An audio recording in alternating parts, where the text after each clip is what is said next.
my name is Max Stein, and I love video games. I'm the Megabuck. I really love video games. My name is Raph, and I also love video games. Hey friends, Vinny here, and I love video games. And welcome to the Game Treasure Podcast, where we discuss treasured video games of yesterday, today, and tomorrow. Today, I'm so scared. We're talking survival horror games. That's right, it's October.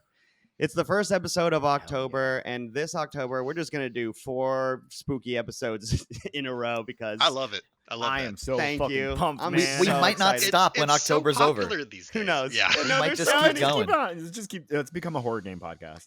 Horror So this games episode- have become so damn big in the past Yeah. 5 years. I can't get over it. It's That's so true. true. This episode, we're doing a bit of a genre study. We've done Souls-likes. We've done search action games. We've done, help me out here, fellas, a couple other different genres today. We are tackling the... I'm just a guest. the last one we did was sort of obtuse as well. We have to define what a survival game is. We're going to talk about survival games that we like, the evolution of the genre. Mm-hmm.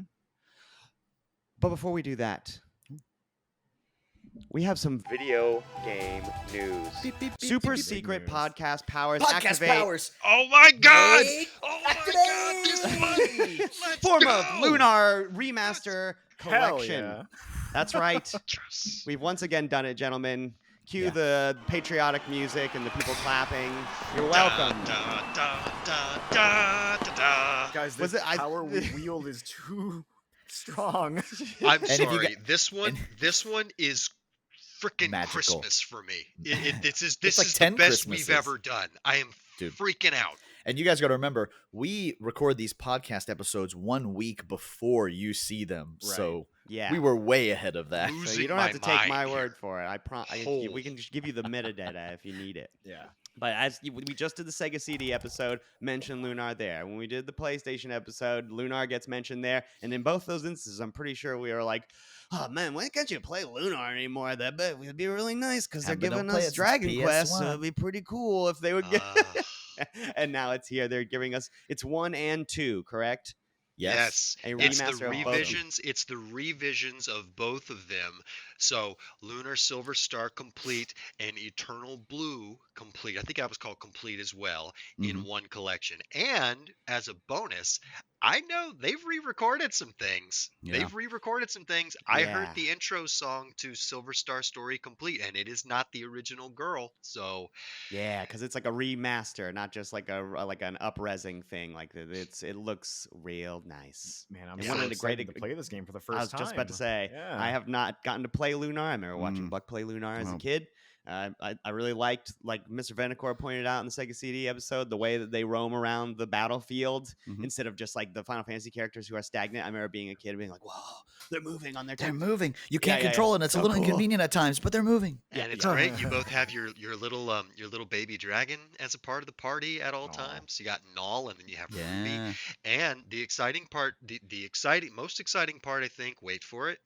It is coming to how many consoles, Buck? It got shown off. So this was during the Sony State of Play that they showed it off, right? So everybody assumed Right. this was a Sony exclusive. Mhm. Now there's been some listings in Asia and other countries for Xbox, Mhm. Switch. So we're getting it for all them consoles. Switch will be Oh, so nice to Just play let it on the the people couch. play Lunar. Oh Finally. my goodness. Let the Yeah. people play Lunar. There's a website I follow that's like fantasy anime games some Twitter account that I follow, and they were like, fun fact, our original name was like lunar-rpg.net. They're like, so Beautiful. we're Oh, yeah. excited about this. I'm sure they are. All right. Awesome. That's fantastic news, but I have enough. I've had enough with living in the future.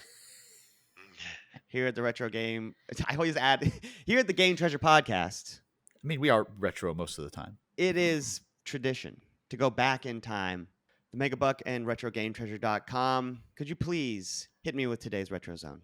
Oh, let's go back in time.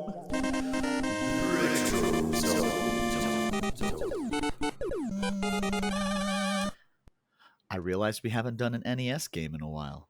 Oh. So for once, I didn't do laps around the warehouse. I walked into the incoming shelf and it went, ooh, that's a good game. And yoink. Double Dragon 2: The Revenge. Oh, that is a yeah. good one. That is a good one. So, I mean, Double Dragon, obviously the series in general is the granddaddy of beat 'em ups, but the second one, we finally got that 2-player simultaneous co-op, which I was played this one recently, and I was surprised the jump in quality from Double Dragon to 2. Double Dragon 2 Yeah, is pretty sure. pretty stark. Like this game plays a lot better than the first one. which is interesting too because I don't believe. I mean, the first one was an arcade port, Mm-hmm. but I don't think any further Double Dragons ever came from or went to an arcade. This was made Interesting. for the NES. This wasn't on any other consoles. This was just on the NES. And this was the one where the first thing that happens is you notice that when you press the kick button, you kick backwards, which was kind of weird. Yes, that surprised the shit out of me. I was like, "Whoa, what the hell just happened?" It's weird, but when you start to think about it, you go, well, wait a minute. If I punch and I kick, I always kick because kick is better.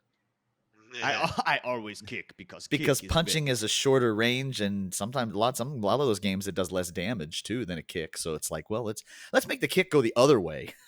Well, it's cool too because you can kind of like be punching one way, and then people come in from behind Right. you, and then you wah, and you do Once the you kick get the used other to way. it, yeah. that's exactly what it is. It becomes a little bit better. Plus, this game had that thing you hit A and B together, and you jump up and do like a hurricane kick, Yeah, yeah. and you could forward off some enemies. Grabbing people is cool. Grabbing love people and grabbing. kicking them in the Yeah. face is In cool. all of them for this one was like not completely like a single plane side scroller. Like the first Double Dragon, there were a lot of levels where you could move up or Yeah. down as well. Yes. And this one, a lot more, not all of them, but a lot more of the levels were side scrolling. That damn helicopter boss.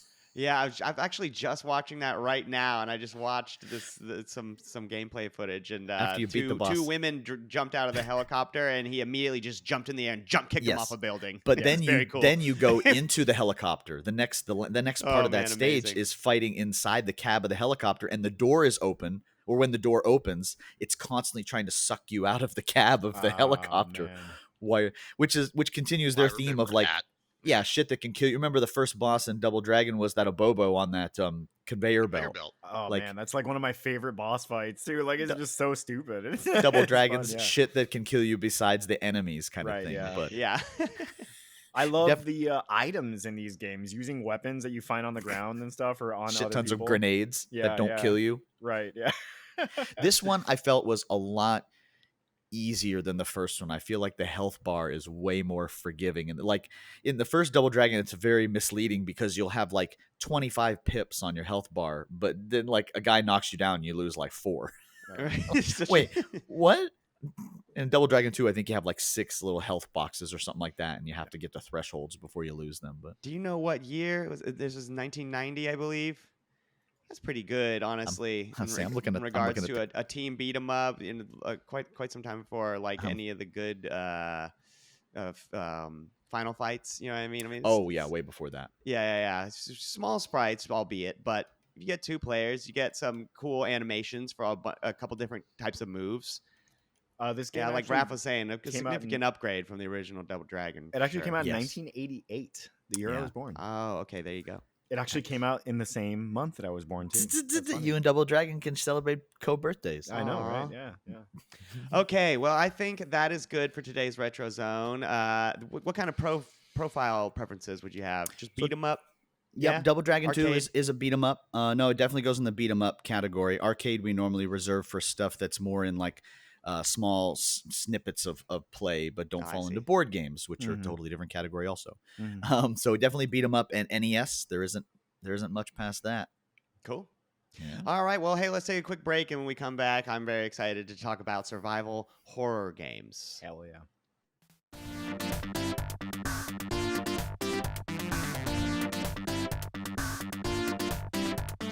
Okay, we are back, gentlemen. And today we're talking about survival horror games. Let's fucking go. A genre study of yet another obscure sort of genre that was invented by Capcom, I believe. This The survival phrase- horror Yeah. the first time it was used, but we'll get in on that in just a moment. So, survival horror games, what are they in general? I would say they are a subgenre of action adventure game for the most part, that's the base. hmm They usually need to be steeped in horror, right? Survival Right. horror. Gotta have horror elements in the Spooky. themes. Either spooky enemies, spooky settings, spooky storyline, something Right. scary. Usually the players are particularly helpless or underpowered, however you want to say it, Right. in the gameplay. And this will sort of inadvertently add emphasis to things like puzzle mechanics or and slash conflict avoidance over things like combat. Right. Yeah, That is limited to say, I resources. was this about rule to say this limited resources is very important. right, this thing, well, and that's almost like things that we're going to tack on later, because it's like there are games that break that thing that I just said a little bit later, that give you a little bit more action oriented gameplay, you know what I Right, mean? Yeah. So where do oh, did I miss anything, by the way? I honestly would also add in the idea of exploring the unknown. You usually have to kind of open up the map and then solve puzzles to open up more parts of the map. That happens in a lot of these games. And I think that the survival aspect, the survival horror aspect comes from that. It's like you have to overcome your fears and go into the deep, creepy basement to find the key to go upstairs, and you do whatever, like you have to overcome That's a good your one. fears. That's true. Yeah. They're usually heavily. That is sort of, I guess, the action adventure base of it. Right. The exploring an area because you're on a mission or because you're on Right. a quest or whatever it is. Or you have to escape wherever you are. That's a great segue too. Let's talk about the origins of survival horror. Some of the games that maybe inspired the genre, the subgenre. So I found a couple here doing some research. Way back in the early 1981, there was a Japanese game that is called AX2. I'm gonna butcher this Japanese. Uchu Yososen Nostromo. I don't know if you're a fan of Alien. You know that's the name of the ship from Yeah. Alien. But it was developed by a guy named Akira Takiguchi at Tokyo University in 1981. It was inspired by a Japanese stealth game that is it translates to shoplifter boy. That was Shoplifter by boy Nostromo. another guy named Hiroshi Suzuki in 1979. So Nostromo, for short, because I'm not going to say that first Japanese part, it's a sci-fi like horror video game where you're trying to escape a ship while avoiding invisible aliens that only become visible whenever you stand in front of them. It was made for like some PC hardware thing and then ported to like some other PC hardware thing. Not important. Like everything The was point back is- in the day. The point is they were making scary games all the way back in 1981. They were trying to make scary games where you're not fighting an alien. You're just kind of like running from an alien for your life. You're trying to survive, dare I say? And then in 1982, you may be familiar with the Atari 2600 game Haunted House, where you play Absolutely. as a pair of eyeballs. And that game is survival horror in a type of way, in the collect items to explore an area type way, in the avoid enemies type way. Buck, do you have any experience with Haunted House? Oh yeah, the Haunted House. I've never played it, but I've Me seen neither. people play it. The genre didn't really exist yet and hadn't been coined until later series came out. But this, if you go back and look at it, it meets all that criteria. If your imagination ran just a little bit wild in this game, going to the next screen could be absolutely terrifying because you didn't quite know what was going to be there. Even though you ran into bats and some other things like that, you had like your character when he was holding like a flashlight, and again it was just a set of eyeballs, so there's a lot of imagination going on here. Yeah. But that flashlight was like the only vision that you had. You only could see items and objects and monsters when they were really close to you, when it was already too late. So there's a little bit of that horror, although it's completely different in survival or maybe horror or maybe a little bit of both. There was also a Halloween game for the Atari 2600. Ooh, Oh, yeah. cool. And the only thing it has going for it is the amazing, 2-bit. Awesome. Hell yeah. Cool. All it's got going for it. All right, that's the break soundbite for the upcoming break. So yeah, Benny, have you played Haunted House by any chance? I should ask. No, I Okay. haven't. In fact, I'm just kind of spectating on this part because I am not too steeped into the early horror games. The genre didn't really hit hard for me, and we're gonna get there, I know, but didn't really start making an impact for me till Resident Evil. Till the Right. 90s, yeah. Makes sense. Yeah. So just before we get to said video game, the most important landmark that I wanted to hit is one that I know is close to Buck's heart, which is 1989's Sweet Home for the Oh Nintendo my gosh. Entertainment System. Guys, if you it's funny it says That's a Nintendo good one. Entertainment System because we never got it over Yeah. here. And we I'm still sorry, have that's right. It should be a Famicom. But it's funny you said that because I read the Wikipedia too about it and it says Nintendo Entertainment System. I'm like, Yeah. no, it didn't. No, it Good didn't. point. Famicom. Good point. So You're on if I'm notice, Wiki. if I'm activating anything podcast powers Thank during you. the month of Yes. October, it is Yes. a fucking way to Whoa. play Sweet Home in any modern amount. There's not a ton of text in that game. Translating it would take one guy like 2 days Right. to bring it all over. Mhm. Sweet Home was made by Capcom.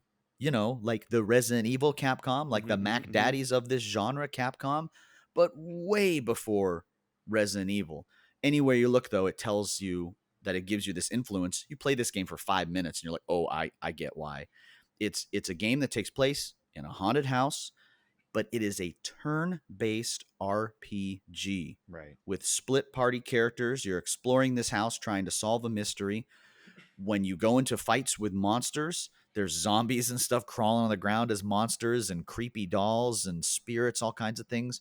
But when you open a door in this game, Yeah. it is exactly Yeah. like the loading screens in Resident Evil 1. It didn't need it. The NES, the Famicom, it wasn't a disk system game. It didn't need loading times. But you go to a door. It was for suspense. Dramatic effect. It was yes. to get Yeah. suspense. You would go to open a door to the next room. You didn't know what was behind it. It could be monsters. It could be a falling bridge. It could be anything. And it would show that door. Dun, dun, dun, dun, dun, and, open up the door to the next room. You go into the next room there. Amazing. And it just, oh, man. The game is super spooky. Again, it's a turn-based RPG, which I'd love to see anything like this again, too. We'll get into some that do now. But yeah, go ahead. No, I was going to say I haven't played the game, but one thing that Buck explained to us in a previous episode, it had to have been because that's the only way I would have this I knowledge. talk about Sweet Home a lot. Yes, he does. It was the you have these boards in Sweet Yes. Home that Yeah. you can use to get across bridges. Paths and Yeah. stuff, And sometimes you have to make decisions about when you want to use boards to keep people alive in order to you cross ravines with them, but you can only use them once. Is that what it is? Or See, the problem break, is or- that there's a chance they not the might break, problem, yeah. but part of the scariness of this game is it has permadeath. Mm-hmm. If you're in a fight and you let a character die, there's five characters in the game, and you can Yeah. split them into 3 and 2 in the parties, or you can split them up into singles or duos all over. Mhm. But it has permadeath. So once a character dies, you get to watch them get dragged off by a monster, and they are dead. They are gone for the rest of the game. And same goes for things like the chasms with the boards. The number of planks you find are finite, and every time you cross them, there's a chance that they will break, and you have to then either grab a person off the ledge to save them, or you have to use another board to save them, thus limiting yourself later on. You could technically soft lock yourself a lot in this game, but it was by design. They were like, well, got to start over and try again and use less resources, or not let this guy die. Because same goes with that survival part of survival horror. This game started that survival in not the way that you guys might be thinking of, like, the newer kind of like Ark and those kinds of ones where it's just play the game. Survival, like constant crisis management with limited resources. That's a great point to, yes, what Buck just said. That's an excellent distinction to make, because I hadn't even thought about that when I say survival, people now might think crafting. Sure. They might think this, which there is crafting now in certain, you can craft your own ammo in the new Resident Evil remakes, but survival more in like a board game survival sense. Like, what are those board games where shit's always, like Buck said, crisis management, be it with your health, or like the health of your party members, or with how many boards you have and when you want to use them, right? Because in my research, I wanted to bring that up because I also thought that was one of the first instances, Sweet Home, where you're not just finding items like, oh, the key opens the door, right? Which they still have in this game, but now it's like extra stuff, like you have a certain number of blank. Yeah. When do you want to use them? It has nothing to do with finding the thing. Now you just have to decide. Well, and Um, losing characters too is important because each of the characters is themselves a resource. They have have a special items. ability. Yeah, each of them has a Right. special ability. Like in the very beginning of the game, there's like broken glass in front of one of the doors, Yeah. and you have to use the guy with the vacuum to Vacuum, go and mhm. vacuum up the glass Oh, wow. so you can get That's through the neat. door. Yeah. Yeah. Because the main point of the game is to clean off these frescoes, and they all have puzzles hidden in them. So you Right. need the guy with the vacuum to clean the frescoes also. Right. That's amazing. So now we take a little bit of a jump. That was Mhm. sort of like leg one of survival horrors, right? So now we take a little bit of a jump. I did want to mention Japanese only Clock Tower 1, right? We Mm. got Clock Mhm. Tower over here, but it's actually Clock Tower 2, I think, right? It's Buck? coming though. Way So- Forward has that remake coming of the original Clock Clock Tower Tower for 1 the Super Famicom. We're getting it soon. Happens in 1995. If you've ever seen it, it's definitely horror. Mm-hmm. Yeah, there's definitely puzzles. There's definitely items. Not much item management in this one. That sways away from Sweet Home, but this one introduces, I think, from what I could discover, the first like enemy that stalks you, Right. an enemy that chases you, which is a thing that becomes prevalent in later survival Mhm. horror games. This is not the point of this leg. I wanted to mention that just because I know Buck loves Clock Tower.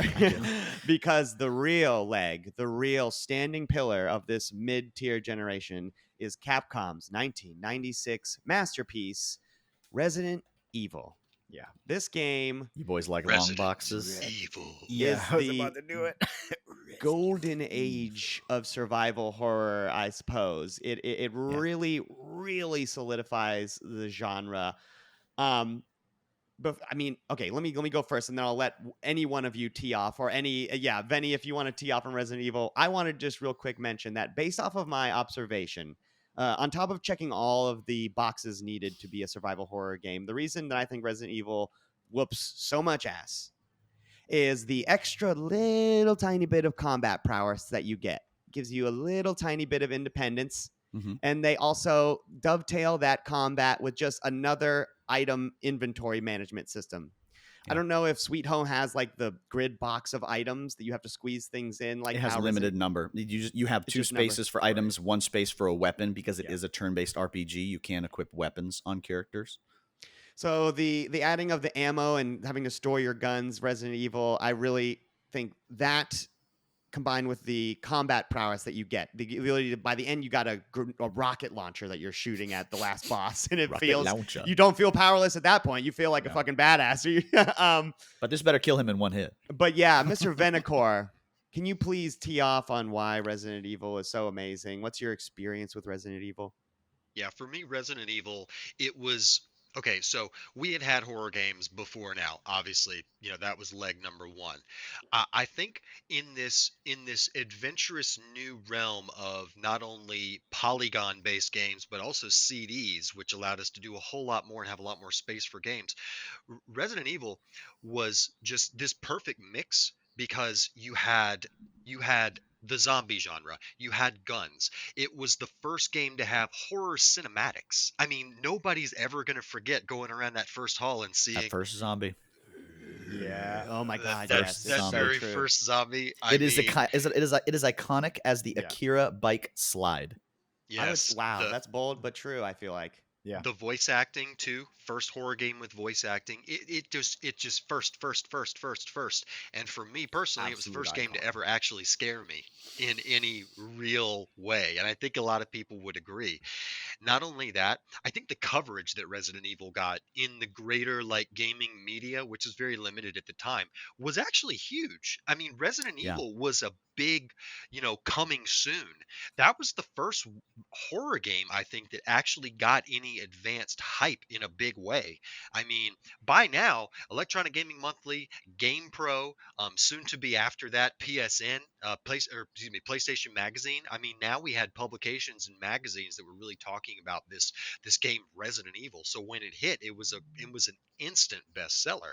I don't know what the sales numbers are exactly, but I mean, come A on, lot. it was I mean, Resident Evil yeah. 1. Everybody was buying it. Dude, George So- Romero directed the commercial for it. Like that's Yeah, get how like fucked, yeah, history. that's Yeah, how big is- that was, you know?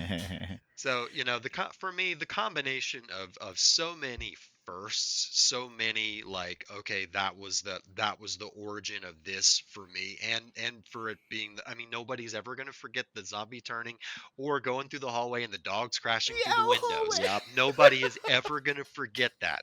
It was the Yeah. first jump scare ever in all of video games for me, and I think a lot of others. And I will go as far as to say that it helped jumpstart the zombie Oh yeah. craze, because Yeah. I loved that's how I got exposed to Resident Evil, because I loved zombie movies already, and I played games like Night Trap, and I already loved those kind of movies. So when this game came out, I was like, wow, this is so great. Fast forward 10 or 15 years later, when the first Walking Dead TV show came out, and I had already read the comic books, which had done most of its run before it started, I was like, does anybody realize the impact here? We Yeah. have a TV show about zombies with Yeah. zombies in it. Like there's been Especially- hundreds of movies. The Mila Jovovich movies that came, I mean, they're like the Spider-Man. No, for real. It's like, you I know, you yeah, don't have the yeah. MCU without those Sam Raimi Spider-Man movies. Right. Like, I don't think you get AMC's Walking Dead without Mila Jovovich as Resident Evil, whatever yeah. the fuck her character's name. She's not Jill Valentine. any zombies in that movie. In which one? The Resident Evil movie? In Resident Evil. That was just so bad.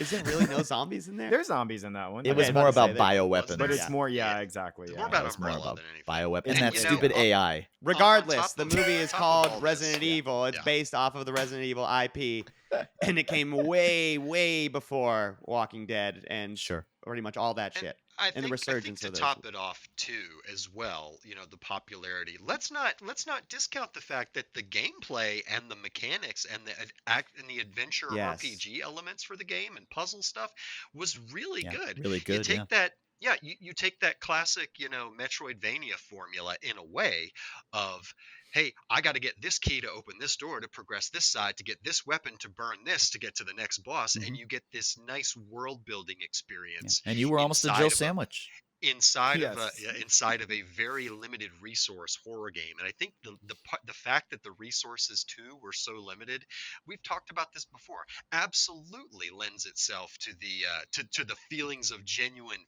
fear Right. when you play this game. Like, if I shoot too many of these dogs with my pistol ammo, I'm gonna run out, You and are. it's gonna be game over. It's So- a limited resource, yeah. Shoot, some even the very saving of real the game is a consequences. Is a resource limited that you have to pay resource. attention to. You have Isn't that ink ribbons. great? You have a I mean, limited what number a of ink ribbons. What a cool, Yeah. what a cool way. And I'll Akami knew what admit, he was doing. it totally that game beat me the first time. I could not finish it on original PS1. I played it again years later. One of the remakes, The flew GameCube through it. remake, yeah. Yeah, Oh, the GameCube That's my remake. experience with it. and absolutely just beat the pants off of it Gorgeous. that time. But the first time I played it, kicked my ass. Not Yep. ashamed to admit it. Yep, vibes check, really good. Mhm. Puzzles incredibly atmospheric and interesting, like mixing chemicals to make a fungicide that'll kill a giant was so mutated cool. plant, or Plant 42. yeah. electrocuting a shark or whatever it is. Like, there's a bunch of Combining the cool ass herbs to make sci-fi the things. better one. Yeah. Or not sci-fi, a bunch of smoke better cool ass herbs. horror things all packed into this, like, Yeah. we've talked about how Resident Evil is a mishmash of you got a court outside, like a crazy, like what's it called, like a courtyard, and then you've got the mansion itself, and then underground is a laboratory with Yeah. sharks in it and It's all sorts wonderful. of crazy shit. It's wonderful. So The it's sharks. a masterpiece. The only bar to entry is the tank controls of it all. If you haven't played it, You Didn't get bother used me. to if them you've very never played it, fast. you might play it now and go, Yeah. "What the hell?" Yeah. Because It- left makes you rotate left. It and also then- adds to the panic Yeah. aspect. oh, It's- certainly it it does. limits your combat effectiveness. It makes It you way certainly easier does. to kill, way easier has to die. Yeah. predetermined camera angles that, while also adding to your inability to control yourself, it. but also got some really interesting, good dramatic choices Yes. in a lot of the scenes. The angles they pick are not just like the top down, like it's like from behind a statue or something. Yeah. Like it's just like very cinematic. My Because they favorite could is do it, he was in- like, "This is wonderful." In you the know? Yeah. first game, there's a scene where you're walking through a graveyard and the camera sort of like is behind the fencing, and as you walk past, a zombie walks past the fence in the opposite way that you're going, and so you know he's going to be coming Oh. up behind you. That would probably be in either the director's cut or the remake when you're in one of like the outside courtyards. Yeah, exactly. Yeah, The it's in graveyard remake was added in the especially, I was gonna say the graveyard was added in the remake where they really took it Yeah. to the next level. But when you could be walking down a hallway and a zombie would bust through a window and crawl inside the house, it was like, Yes. holy shit, what? That can happen? Amazing. And I think the camera angles are also another resource that they limit is information. You're limited on the literal visual information of where anything is in the room. You walk into a room and the first thing you get is Jill's face looking dead down the barrel of the camera, there and are- you're like, where am I? There You are know? camera angles like that. Then you have to Yes. take that extra step forward before it shows you the room you're actually in. Exactly. Yeah. So, long story short, Resident late. Evil perfects this shit with deprecation. Everything is just like, hold your horses. What? You sure you want to shoot that? You sure you want to save that? You sure you want to walk Exactly. down there? You sure you want to combine those herbs? You sure you want to use that now? Everything is making this decision to survive or not in this moment. Couple more things happen in this leg. I'd say Clock Tower, the one that's Clock Tower 2 comes out, adds like the polygons. Resident Evil 2 comes out in 1998 and just takes the Resident Evil formula and kicks it up a notch by putting it in an even crazier setting with even cooler guns that are more customizable. We talked about it at length, and we talked about Resident Evil, frankly, at length in our PlayStation carousel episode. And we always will. Is it better than Resident Evil 1, guys? I think so. Resident Evil 2? Resident Evil 2? I don't see why not. It's the same, but better. I like Resident Evil 2 a lot. It's like comparing Night of the Living Dead and Dawn of the Dead. They do two different They're things. both complete. Yes, they do two completely different things very, very well. You don't have the same feeling of loneliness, and you're up in the mountains in the middle of nowhere in Resident Evil 2, and you can't go anywhere. In Resident Evil 2, you can't go anywhere because everything's gone to shit. Even though there's people and resources and everything around you, you can't do anything about it. It certainly made the idea of ammo being spread around everywhere make more sense because you're in the police station. You literally go to a gun shop at the very beginning. Like the first thing that Leon does is goes to a gun shop. Very awesome. But yeah, and then this is like right at the corner of the cusp. But I wanted to mention that in 1999, Silent Hill comes out. Yes. This game does something to the genre, which is adds psychological horror. And this one. Yeah. Specifically, I'll just jump right to that. A couple years later, in 2001, number 2, Silent Hill 2 comes out. This game still scares me. Like still scares me to this day. It's still absolutely terrifying. Walking through that fog, hearing something shuffling out there, and then this remake's going to be terrifying. Oh, God, I hate that. Can I ask you something, guys? And this is a genuine question because I will admit I'm very, very late to the party on Silent Hill. I only got interested in it after Pyramid had graced Dead by Daylight.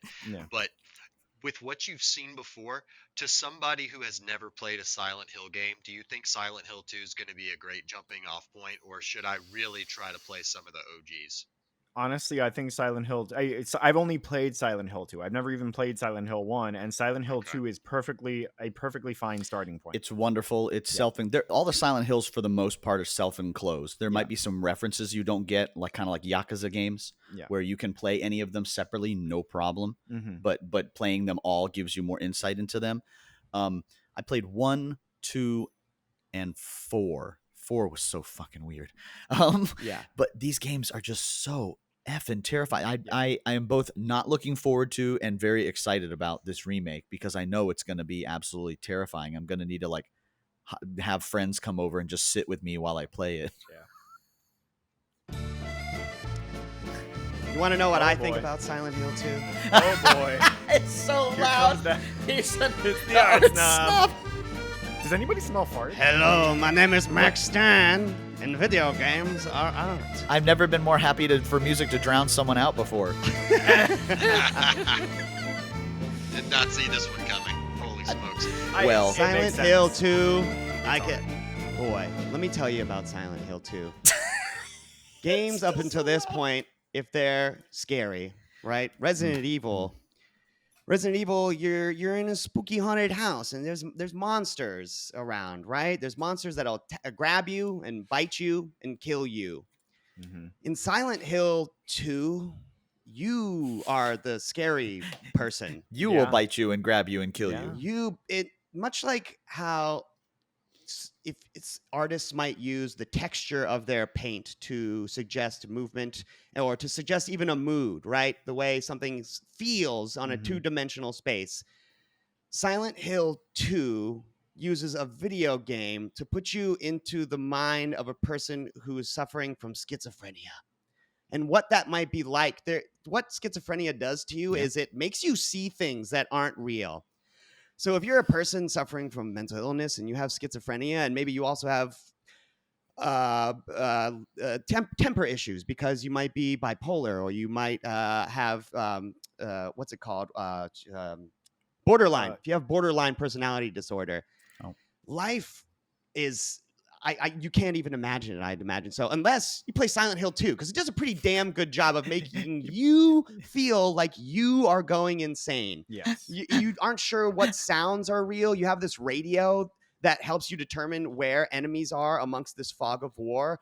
And the game, in Hideo Kojima-like ways, uses meta information to fuck with you in a way that makes it to where you don't know what is going on, like you're watching Twin Peaks or something. Yeah.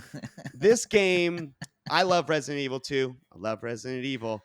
They're down the pipe, really good horror movies. Yeah. Silent Hill, but specifically Silent Hill 2, Lynchian. it is right up there in the pantheon of games like Shadow of the Colossus for me, and Journey, where when you're playing them, there's a moment where you're just like, what is this like a essay? Like, is this actually like a some sort of academic paper about psychology that I'm playing that also has an ending where in which a Shiba Inu is actually controlling everything from a control room from behind the UFO. scenes? Yeah.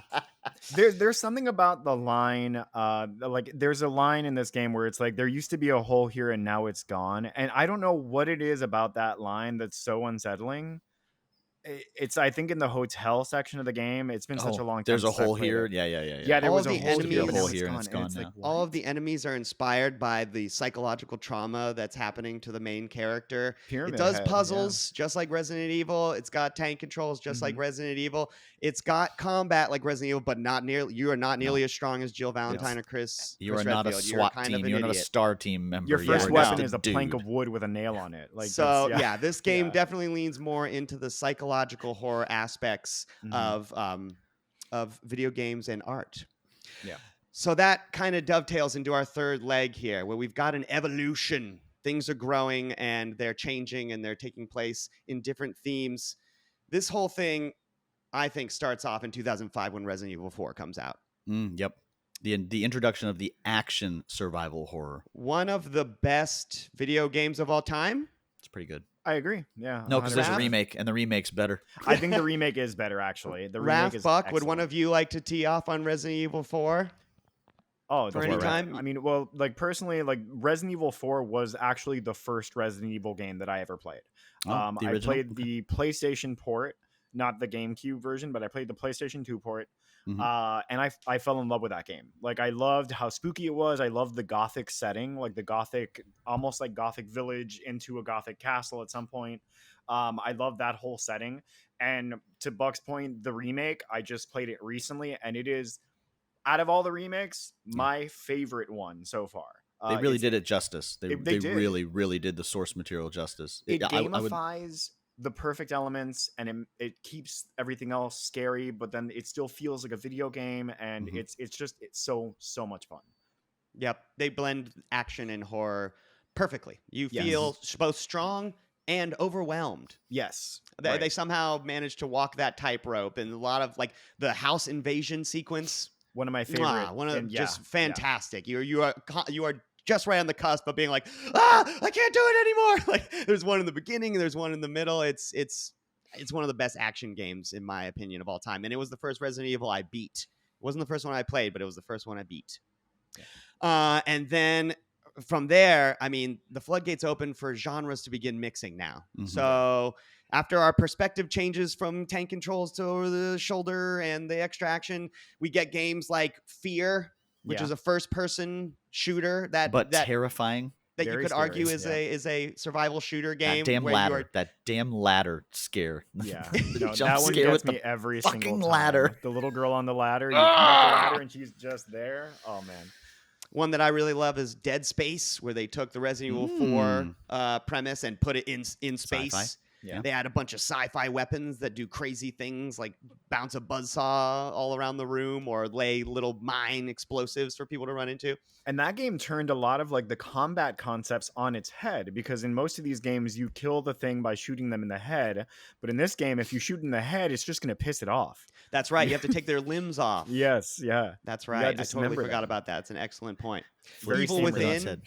Shinji Oh, yeah. Mikami, his studio does Evil Within. I loved the first Evil Within. It's basically just Resident Evil 4 in the 1940s, basically. With if it had a mashup with like a Saw movie. Yeah, Right, it was yeah. really scary. Terrified the It was shit out of me. gory. Alien Isolation, one of Yep. Raph's favorite games. I know that. One where they strip you quite significantly of your offensive capabilities. And Raph, you were going off before we started recording about talking about smart stalker enemies. So yeah, actually you brought up Alien Isolation, and I want to actually bring up this sort of evolution in the genre itself, how it shifted with the first game that did this was really Amnesia: The Dark Descent, where you were absolutely completely helpless. The only thing you can do when you ran into monsters was hide. And it has that spooky gothic castle setting. But Alien Isolation takes that concept. Actually, Outlast did it right before Alien Isolation, which Outlast is one of the only survival horror games that I actually noped out of in the first 20 minutes. I actually was like, I can't do this. It's too stressful. Yeah. And I beat Alien Isolation twice. Wow. This game I found too stressful. Cool. But Guys, and the significance of this, I know a lot of you don't know, but if you've watched the streams or the live, if you've ever played a game with Raph that has anything remotely stressful happening, yeah. it's the most fun experience. Yeah, It just shuts down. Dude, I Shuts love down and being goes in like stressed. 12 directions. I love being stressed in games. I love like my favorite thing is to play You are co-op the horror game. games with people that I know, because then I get to see how everybody reacts to scary shit, and it's great.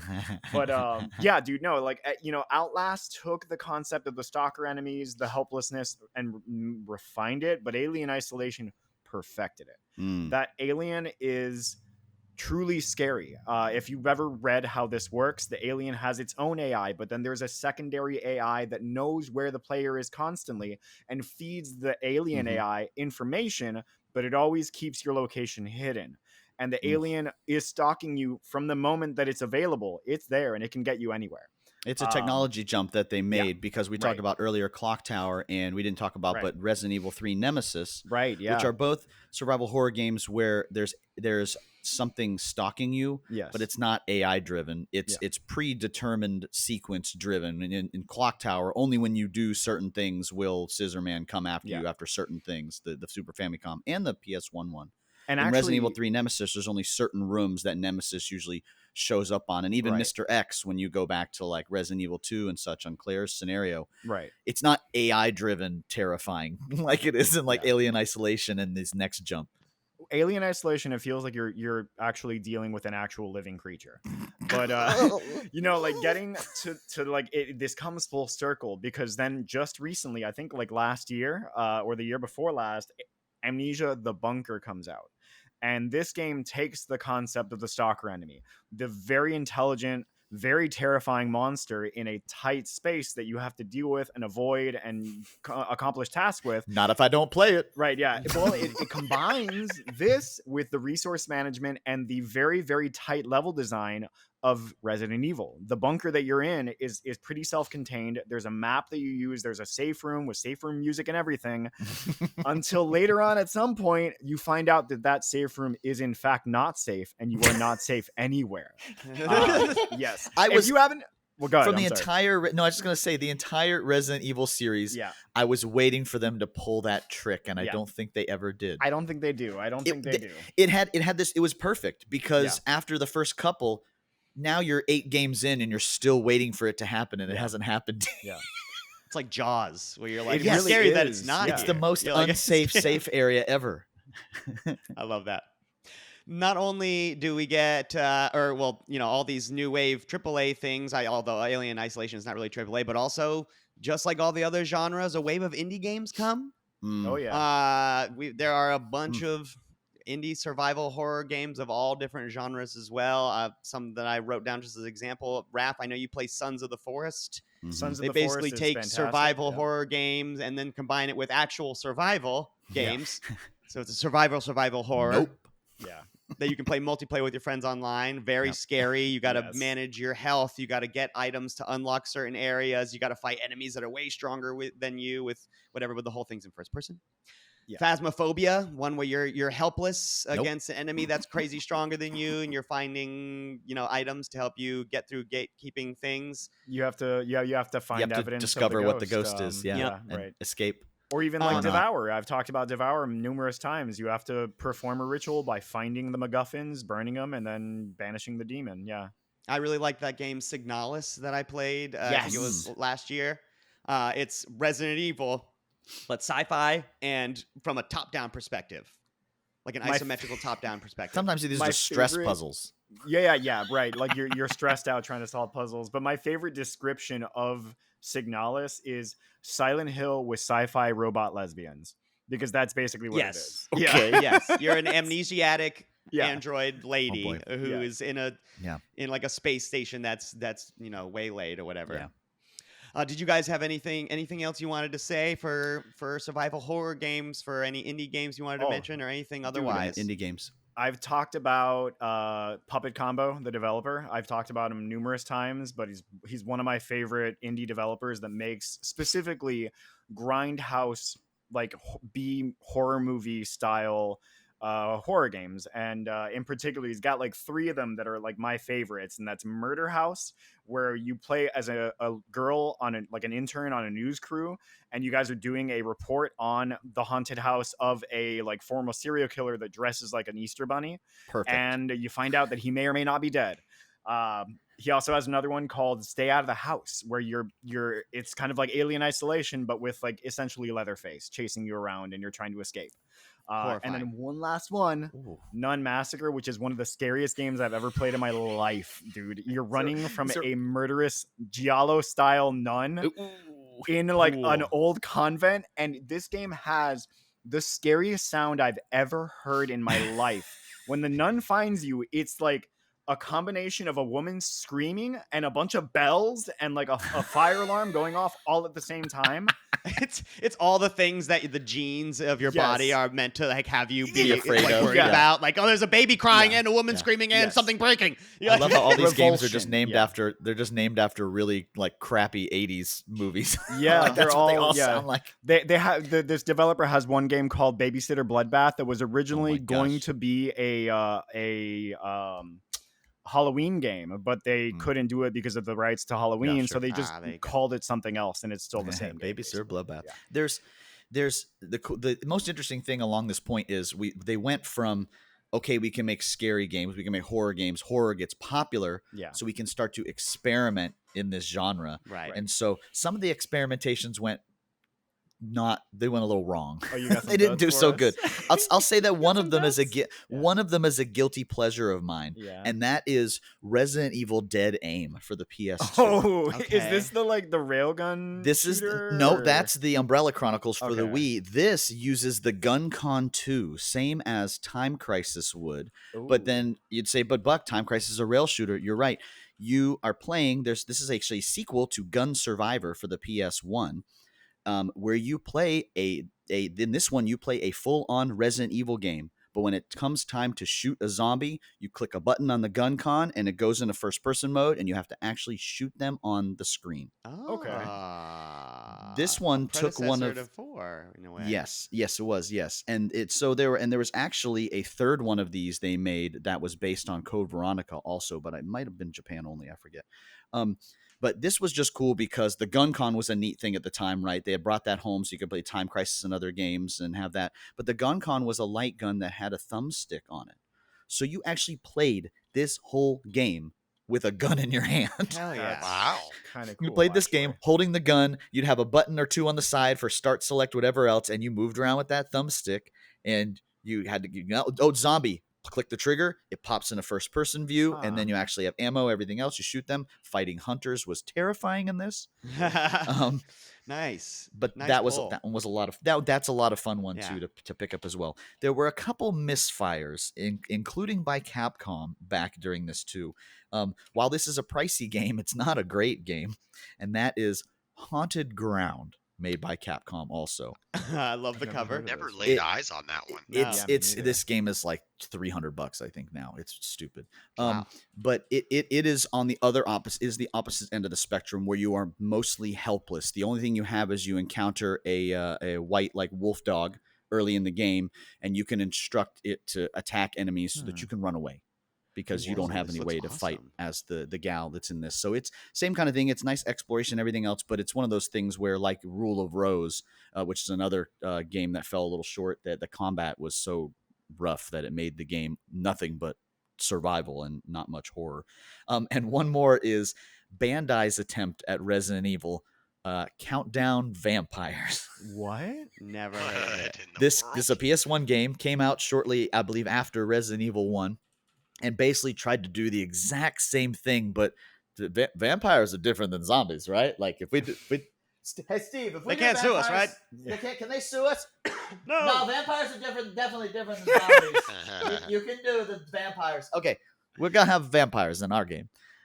It was like Dino Crisis with vampires. Which is to say that it's Resident Evil with vampires. Yes, which is to say it's Resident Evil with vampire. I mean, Dino Crisis is a little more actiony. Like you get a machine gun much earlier in Dino Crisis because Man, you're yeah, fighting what like a complete velociraptors, right? aping of everything this is. But huh? the funny thing is like it's very much so the same. Like the same graphics, same bad voice acting, like so bad it's kind of good, I guess, but it just falls flat everywhere else. Like the bad good voice acting is just bad voice acting. The level design is kind of subpar. The plot is not nearly as fucking cool as Resident Evil 1's plot was. Yeah. And so Bandai kind of missed the mark on this one. So Suck one, Bandai. there's Sorry. some oopsies along the way from all kinds of companies that tried. Whoopsies. Well, Mr. Venicor, did you have any closing thoughts for our survival horror section? Absolutely. Just to kind of wrap up indies, what I wanted to bring up, and just to show you, it doesn't have to be action. It doesn't have to be, jump scares, dogs bursting through a window to really get to you. And that is World of Horror. Available on excellent Steam. one. So and glad you Nintendo brought this up. Switch. Junji Ito, probably the Love most that guy. famous horror manga artist in the world, in my Agreed. opinion, was the inspiration for this one. World of Horror is very much an old school adventure point and click style game. It had RPG elements, inventory, turn-based combat, but the hallmark of this game is the art and the monsters. Yeah. And it's very RNG driven. You basically have this deck of encounters that when you do various things, go to different places and progress the mission, which by the way is mission based. It's like the elder gods coming back in the late 80s. It's very cool. Yeah. But it pulls from like this deck of possible encounters, and like that's what Love it. happens to your character. And you encounter the various prearranged scenarios to kind of carry you through. But that's one I wouldn't want to discount the fact that action doesn't have to be a driver of horror. Sure. It's very much in that psychological, horror novel adventure realm as well. So check out World of Horror if you never Yeah. have. I Yeah, want it's to play cheap. that Very- game. it's I'd heard cheap of as it. hell. And it looks, It's all the stuff is the like Japanese ghost stories are so obscure, not Yes. but just like they're so scary in strange ways. Where like Right. the monster is like a substitute teacher who stabs children's eyes out with a pair of Yeah. scissors, and you're like, what? Or like Oh, so this you is a played girl World who of Horror. drowned in the school pool or whatever. Like, and she wraps you up with her hair and suffocates you. yeah. Oh, so Mac has played it. Yeah, I have. It's totally strange, and That's fun. yeah, those Japanese scary folk tales are like Love it. ooh, it's gross, weird, Mhm. body Can horror. can I actually give a quick honorable mention as far as indie games? Sure, yeah, go ahead. One that I think you guys might like. Especially Buck, you might actually like this a lot too because it's kind of a tribute to like every horror game ever. And it's especially a tribute to Resident Evil. There's a game called Nightmare of Decay on Steam, and it's like $4 or $5 or something like that. Look it up real quick. you'll see the very beginning of this is literally the first zombie in Resident Evil. But it's got like little homages, same concept. There's like almost no story to this. think You I just have have to seen escape a this. mansion. But yeah, this game is just like The every dogs all horror look just like game- Resident Evil 1 dogs, Yeah, and the this is zombies just Resident look like Evil, Yes, yeah. in first person. There's even a puzzle from Amnesia: The Dark Descent. There's references to like every single horror game in this game. It's Cute. really good. Just check it out. It's like $5. Nice. All right. Well, hey, that does it for our conversation on survival horror games. That was fun. I love survival horror games. Specifically, I love Resident I could do it Evil. for 4 more hours. So we're going to take a quick break, and then when we come back, we're going to do our What Else You Got and head on out of here.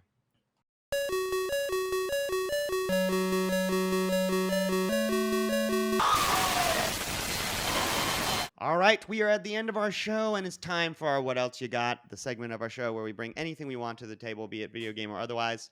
I will go first. I have two kind of small ones, I guess. I got to see my brother and me live at the Dr. Phillips Center here. Cool. That was really cool. They were really funny. And they have just recently put out a new, they have the Adventure Zone podcast, which is their D&D live action podcast or whatever. What's it called? Live play podcast? Actual plays, yeah. It's Actual really play. popular That's the now, word. though. Holy crap. It's really popular, but they've had like Adventure Zone forever and ever and ever for like literally like 20 years almost or whatever. But anyhow, their newest one just came out and it's called Adventure Zone Abnormals. And it's based off of this like joke that they have in Mabim Bam, which is like being obsessed with anthropomorphic superheroes from the 1980s, like and like Teenage Mutant Ninja Turtles and Biker Mice from Mars and and the and- preteen genetically altered martial arts iguanas. these things. And so their entire D&D campaign this go around is just that they are, you know, that they're anthropomorphic animals with abs and muscles and whatever. It's really stupid and funny. So the first episode just dropped last week, and it's really funny, and I really liked it. And then my second thing is that I watched a movie on Netflix, an anime movie directed by Yuzuru Tachikawa. It is Blue Giant. It is based off of a manga of the same name. It is really good. It is about an 18-year-old Japanese guy who wants to be the world's best jazz musician, and so he moves to Tokyo and he wants to play jazz. And it was, I think, 2 hours, maybe 2.5 hours long, but it flew by pretty quick. I think I should have checked before I say that, but my point is you got to sit down and watch it, but it was really touching. It's got fantastic music. Me and my girlfriend have just been listening to the soundtrack on loop because it's just really good jazz music. Yeah. Yeah, Raph watched it with us as well, and me and Raph were both like sobbing. It was, Dude, I can't even think about it now because it's got ups, it's got downs. You know, it's a movie about a guy that wants to play jazz, but it's really a movie about how like people can be inspiring to other people, and you know, do your best whenever you want to like do something that you enjoy, because you never know where it could lead you. You never know, you could be the world's best jazz player or not, and either which way, it's fine. So those are my two. I was on Netflix, by the way. Blue Giant. Buck, what else have you got for us this week? Well, if you guys know me, we have a crew that plays board games and whatnot every Sunday. Real board games. Monopoly is not a real board game. Sorry. Good, really good ones. One of my favorites is Betrayal at House on the Hill. Love you guys have never played that. It's third edition, just came out. It's an Avalon Hill game. It's basically Scooby-Doo, but every time you play it, it's a different horror movie. So it can be everything from zombies coming up through the floorboards to Dracula to a giant bird grabs the house and flies off with it. And so every time you play it at the end, it plays a little differently. There's always a traitor in that game. Well, Princess M picked up for me this spinoff, which is Betrayal: Deck of Lost Souls. Nice. So that looks cool. We actually played the Betrayal at House on the Hill legacy game, the one where you have to play through like Holy 15 shit. different games, and you played like a giant scenario. And it took us like 2 years. I got to be a part of like 3 or 4 of those. Wow. So cool. And so part of that game was a deck of cards called the Deck of Lost Souls. And it was kind of like a horror version of the Deck of Many Things. Like bad shit happens, good shit happens. Gotcha. You don't know. You want a card? Come on, kid. Ah. So this is a card game version that is in the Betrayal universe, where you play with 4 or 5 players, and you're trying to. There's omens in the regular game. There's like minor and major omens in this game. You're trying to defeat those, And at the end, there's boss ones that are out. You're laying down hints for each of those so that you can prepare for which one's probably going to be your final encounter. You're having influence on which one's probably going to be your final encounter. Mm. The twist, one of you's a bad guy. And Ooh, one of you's cool. trying to levy this towards the one that they don't think the team can accomplish. I love that. How many players? 5. Only up But to the- 5? Yes. Ah, okay. But the cherry on top is that the whole deck is these beautiful metallic inlaid tarot Nice. sides cards, Whoa, Dang. those are Real nice. nice. which I had to immediately Sleeve sleeve. up. There's like Damn, 100. Those are There's like beautiful. there's almost 100 cards in this deck. Everything from item. These are just the character cards and like the last boss cards here, but they're the most beautiful ones. But it was just like it was one of those like holy crap moments when you opened it because the game wasn't very expensive and the components were really neat. Hell yeah. Nice. we're gonna be- One more time with the name? Betrayal, Deck of Lost Souls. Betrayal, Deck of Lost Souls. That is awesome. I want to come play that. Yes. Raph, what else have you got? Well, I got a couple of games here that I picked up. I was looking at my Super Nintendo collection over here, and I realized I don't have any fighting games. And I saw this for $20 at my friendly local shop. And I know it's not the best version of this game, but it was the one they had. But I got Street Fighter 2, the OG Street Fighter 2, the classic one. Nice. Had a lot of fun when I first got this, just kind of messing around with it. Good game, good game. But the other thing I picked up was, and I mentioned this on the stream yesterday, Metroid 2 Return of, or Samus Returns is this version, the one on For the the DS, DS. the 3DS. Mhm. This game slaps, dude. It's a good Freaking game. love this. Like this is was it the Studio Mercury stream, I think is what they're Mhm. called. Mercury These are the ones Steam, that yeah. did Dread later. And you can definitely see the influence because this is far more fast paced. Super is still my favorite Metroid game, but this one is coming up on there just with its play style. Like the way the game, the actual like game itself, as far as like the different bosses you're fighting, are kind of limited, kind of like the original Game Boy one. But the gameplay style, like the speed of it, is pretty cool. Like you got like this melee counter. Things will come at you. You can Mhm. hit them, stun them, and then it'll Yeah. automatically aim at it and just do, and you can take. They them have down that in real quick. Dread too. They added that Yeah. in Dread and some future ones. That is, correct me if I'm wrong, that's the remake of 2, right? The Yeah, original yeah, Game right. Boy Right. Return of Samus for the Game Boy. Exactly, where you have to kill the 40 like infected Metroids. Right. Same thing with this. The music is real good. It looks fantastic on the DS. You tried it with the 3D on there, and it looks really cool. Like the playing a Metroid game in 3D is pretty awesome. But yeah, that's my what else you Nice. got, man. Metroid 2, good game. Mr. Venacor, what else have you got for us this week?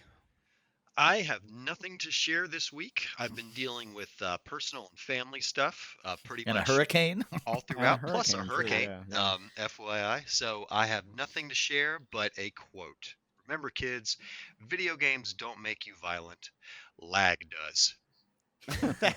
And on that, that is the end of our show. We've done it. We've completed another episode of the Game Treasure Podcast. Thank you so much for listening or watching. Do us a huge favor. If you haven't already, like this video and subscribe to our channel on Spotify and YouTube. Be sure to head on over to our Instagram at the Game Treasure Podcast. Follow us there as well. And finally, if you'd like to reach out to us via email with questions or comments, you can always reach us at gametreasurepodcast@gmail.com. You can find links to that and more at linktree/the GTP.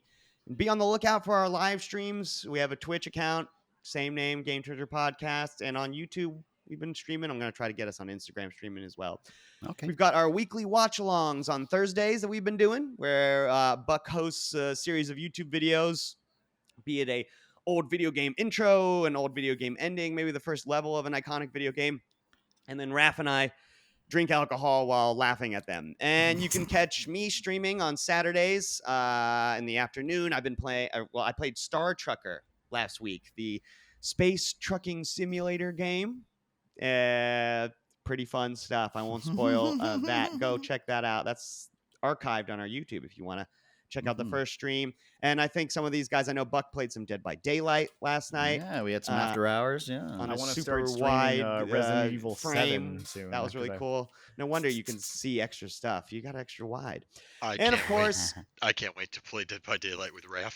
oh man, I heard it earlier. He was going crazy. So yeah, good. dude, I got real. Yeah, we got to scared. get your voice patched into Buck's stream to just we can do so that. that it doesn't seem like Buck suffers from schizophrenia and it's just going. That's very easy. Maybe I Um, do. Easy. And of course, we would like to thank RetroGameTreasure.com. Of course, owned and operated by the Mega Buck himself. Retro Game Treasure is a subscription service that sends collectors customized boxes of retro video games every month. Simply make your profile at www.retrogametreasure.com and you will receive games tailored to fill out your collection. It is a easy and cheap way to fill out a collection of video games for the systems that you have and with the genres that you like. If you like survival horror games and you want to collect all the survival horror games on the PlayStation 1 that you can get your hands on and you don't want to go to 1,000 different game stores to do it, Buck has your back. He will just send you a box of just those items. Go to www.retrogametreasure.com because they have been obsessed with video games since 1985. Buck, would you like to hit me with this week's new subscriber list? This week, we're welcoming to the Retro Game Treasure family Scott Hodge, Kevin Fox, and Alec Villarreal. Fantastic. Thank you guys so much. It means a lot. Until next week, my name is Max Stein, and I love the Game Treasure podcast. It's so bad. It's It's so So